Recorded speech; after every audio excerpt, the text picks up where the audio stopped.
Why so many guys think they're ugly now? I understand why men think they're ugly, mostly because of these girls. Yo, if you think you chopped, it's on you, bro. Whatever your mind tells you, bro, you are that. Since the word chopped was introduced, I have never told myself that I am chopped. Like, I literally did. Sometimes I be in the bathroom, right? I be like, bro, I look good, bro. Like, I don't have a girlfriend, bro. Like, I don't have a wife. I be like, you know what I'm saying? Like, with my girl, right? You know what I'm saying? Let's be honest about something most people are too scared to say out loud. Looks matter a lot. Not in a shallow Instagram model way, but in a very real everyday life way. Your looks affect how people treat you, Yo, I know looks matter, but there has to be a trend where like personality matters too.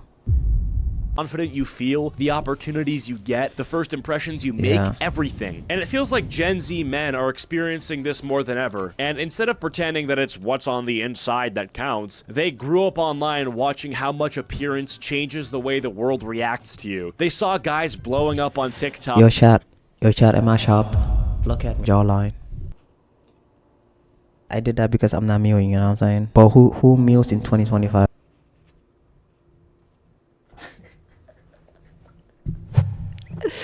Yo, let me stop, bro. Just because they looked good, they saw dating apps where the entire game is looks-based, and they saw the difference between being invisible and being noticed. So it makes sense that looks maxing became this massive topic. At first, it was very simple. Basic hygiene, actually getting a decent haircut, drinking water, cleaning up your skin, getting in shape, just leveling up from bare minimum to presentable. But as more Gen Z men hit adulthood and realized how much looks impact their social life, dating life, and even career confidence, this conversation got bigger, more detailed, more intense. What started as improve yourself a little bit slowly evolved into full-on culture, pairing routines, sharing transformation pics, studying face. Yo, I think the reason why also men think that they're chopped is because of these social medias. Like, bro, limit your social medias, bro, okay? And do you, bro. Of course, yes, fix yourself when I say do you. Sure, optimizing diet, skincare, body fat, posture, all of it. It moved from a side topic to an actual community, an identity, and for some people, almost a lifestyle. But now that looks maxing is so mainstream, the conversation has changed. It's not just about washing your face anymore. Now people are talking about real, tangible methods that can actually change your appearance in a noticeable way. First, it was about fitness and diet, then skincare routines, then mewing and fat loss, whatever. But now the space has fully exploded into the advanced stuff. You got surgery, fillers, steroids. Yo, chat, I'm not gonna lie. I don't think mewing works. Even though I did it in 20. There's no science evidence, bro. There's no evidence either when you do it. Just take a picture from you before and now. If a person take a picture of them before and now of mewing, they're lying, bro. Either they're lying or that's kind of true. Because if it's like before and now and then it looks like it's mewing, it's not mewing, bro. It must be in a gym. When you're in a gym, you could lose that body fat of your chin fat like in 3 months, bro. If you're really beast mode, bro, consistency. Like, bro, I don't think mewing works. It's just, it feels like it's working, but I don't think it works. It's peptides, hormone manipulation, cosmetic procedures, real interventions with real results. You know, it went from a casual glow-up trend to an entire ecosystem where guys are willing to use medical treatments, enhancement drugs, and even full-on surgical alterations just to optimize how they look. And honestly, I'm happy that more people are aware now. I'm just glad the conversation evolved past the old watered-down advice of just wear cologne or just get a haircut. Because let's be real, that stuff barely moves the needle. It's surface level. It doesn't fix asymmetry. It doesn't change your face structure. Yo, for you guys out there, you wanna look good forever, bro? Just grow your hair, bro. Okay, yo, normally, bro, human beings, you wanna look good? Take a shower, wear some clothes, have some cologne, bro. Like, smell nice.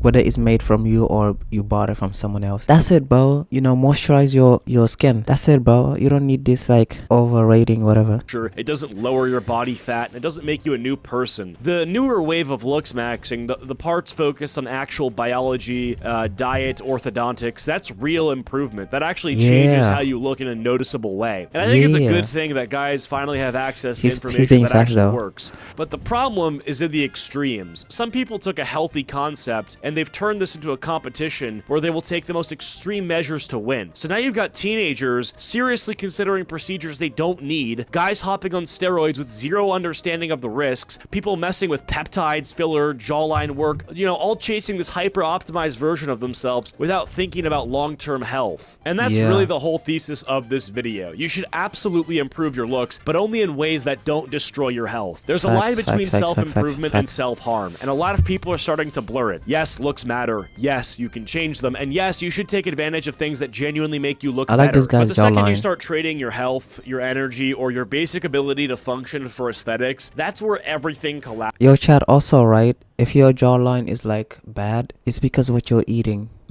Sometimes there's food like what you eat too much. If you eat it too much, right? That is very addicting. It's gonna make your jaw go down. Then that's bad, bro. I mean, of course, we all have burgers here and now there, but like, don't do it too much. Don't eat burger too much.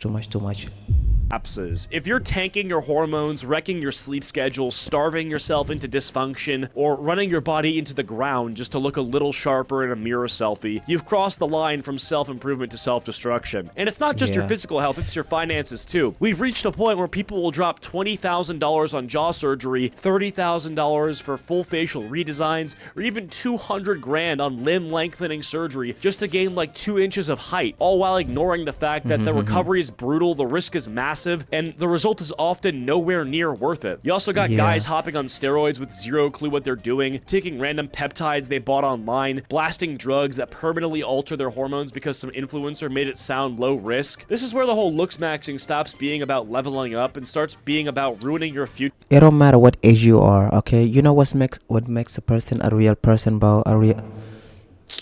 Makes a good person, bro? If you're very aware of life, bro. If you're really aware, okay, of your surrounding and how you do things, that could make you a better human being. Of course, plus with the looks, with the personality, bro. Okay?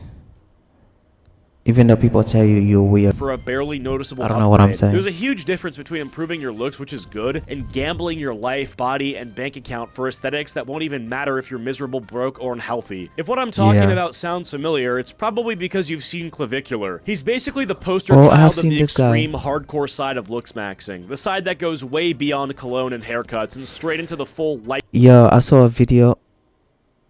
Bro, you see, this is not necessary, bro. What is this? You know how this hurts your face when you smash the hammer on your jawline? Even though he didn't smash it. It doesn't make sense how you tap a metal on your skin. Anything is gonna work. That's not gonna work. Anyway, I was gonna say that guy, he does mathematic, bro, with you, bro. If you tell him, do I look good? He'd be like, oh, 45 degree of your mouth, particularly, approximately, with 9.1 degrees. Like, bro, he be telling you degrees, bro. I'm like, bro, just say yes or no. Do I look good? Yes or no? Oh, your eyes is baggy. Okay, it looks like you stare on the screen too much. Yes, I do stare on the screen too much. Because, bro, I'm editing, bro. I'm grinding. Lifestyle overhaul territory. And I'm not here to hate on him for the record. I think he's entertaining, he's transparent, and he openly talks about the lengths he's willing to go to for the aesthetic he wants. He's not pretending to be natural, he's not selling fake hope, and he doesn't sugarcoat anything. But let's be real, the stuff he talks about and the lifestyle he presents is not just normal looks maxing. This is the incredibly far end of the spectrum where you're getting into some dangerous territory. He's mentioned things like using drugs to suppress appetite, being on testosterone extremely young, dealing with infertility as a result, running like insane god doses of peptides, planning a double jaw surgery for his face, pushing his body and face to extremes for very specific aesthetic goals. And this is no longer the drink water, hit the gym, fix your skin lane anymore. This is the high risk, high cost, high impact body modification side of things. And that's the point. I have seen a video where in the 1900s, like they were bodybuilding. You know how those bodybuilding, when they be like showing their muscles and like they're naked and then they wear like underwear. It's the Olympic universe, right? Anyway, when you see that their physique is no more than how people physique are in 2025 or 21st century in general. Those people, they don't take steroids. Like, bro, that's the most normal physique a man could have. If you're watching Clavicular and thinking that his path is the blueprint for you, I urge you to consider the following. A lot of what he talks about comes with real risks, not internet fear-mongering, actual consequences that you have to live with. Hormonal issues issues that can follow you for the rest of your life, infertility or long-term reproductive problems, surgical risks like nerve damage, infection, recovery time, or results that you can't reverse, peptides and compounds with sometimes no or barely any long-term research, massive financial costs that could set you back years, and potential addiction for certain substances being used for appetite suppression. This isn't like a haircut where you temporarily look fucked up for a few weeks. This could be potentially life-ruining / changing. And look, if you genuinely understand all of that and you decide you want to do something extreme for your looks, fine, it's your life. You have every right to pursue whatever appearance you want, but you should know exactly what you're signing up for. You should know that you might be giving up. If you are getting surgery, bro, you have to think carefully, bro. You have to think carefully. Is this what you want, bro? Okay, think about the side effect. You might look good now, but later, as you're getting old, bro, your skin is gonna get worse. It's gonna get worse than old people, even though you're old. Money, fertility, long-term stability before you chase an aesthetic that might only matter on the internet. I'm not here to tell you not to do anything. I'm saying you should never make massive, irreversible decisions without understanding the picture. Here's the part that really blows my mind. The people most drawn to the extreme options are usually the ones who need them the least. It's rarely the guy who's 5'4", overweight, struggling with acne, and trying to claw his way to average. Half the time, it's the dude who's already genetically blessed, already attractive, already tall. Yo, do girls actually like 6-foot tall guys? Is that the reason why people think they are sharp? With these social media women saying that they're like 6-foot tall guys, I don't really even pay attention to it, bro. Bro, I am 5'10", bro, or 5'11". It's been a long time I didn't measure myself, but like I think 5'10" or 5'11". Okay, if girls don't like that, bro, I don't know what's wrong. I mean, I don't think it's all girls, but it's crazy. Already aesthetic, but he's convinced he's not enough because he's comparing himself to an ultra-filtered standard that doesn't even exist in real life. Look at Clavicular. He's literally considering limb lengthening surgery to go from 6'2" to 6'6". He's already in the top percentile of height on Earth. You put him in a room of 100 random guys, he's probably one of the tallest 5 people there. But that's what the extreme side of this whole thing does. It rewires your brain until elite starts feeling like mid, until what would be insane for anyone else feels like, well, I could do better. You're already winning the genetic lottery and still trying to buy more fucking tickets. And that's what scares me about the culture. It's not just insecure kids chasing impossible standards. It's objectively attractive people being convinced they're subpar because they've only ever seen themselves through the lens of comparison. So if you're watching Clavicular or any extreme looks maxing creator and thinking about following in their footsteps, I urge you to really think, like, do you need this? Or are you just stuck in a... Yo, you don't need to follow anybody of footstep, bro. I don't care how billionaire of rich they are or trillionaire, bro. You wanna follow the footsteps of Donald Trump, bro. You wanna look good as Donald Trump, bro. As Gen Z, you wanna look good as Donald Trump, bro, or millennials, or boom. I don't know what is that. The boom. I'm not talking about bounce. You don't need to copy anyone, bro. Okay, you can just be you. And everybody's a human. Stop worshipping them, bruh. Feedback loop where great suddenly feels like not good enough because you've been staring at your own reflection for too long. Again, if you understand the risks, you want to do something extreme, it's your life, but don't let this distorted self-image push you into interventions that you might not even need or shit you... Yo, plus you're gonna regret it anyway. You're gonna regret it, bro. Okay? You're gonna regret it. You might regret later. Anyway, let me know what you guys think about this topic down in the comments below. I'll read some of them, and maybe I'll pin one that I really like. But if you guys enjoyed this video, please be sure... As a guy, bro, you wanna look attractive? Grow your hair, bro. I mean, you don't have to grow your hair if you wanna be bald. But like take a shower, bro. Have a clone. Like clone. Okay? Yeah, I have to perform that for you. Dress nice. And then you good, bro, you know what I'm saying? Females will love you, bro. And exercise too. Being doesn't work. You want to lose a body fat, bro? Exercise. I didn't say go to the gym. I said exercise. So YouTube, if you're watching this, please subscribe, okay? I really appreciate it. Thank you.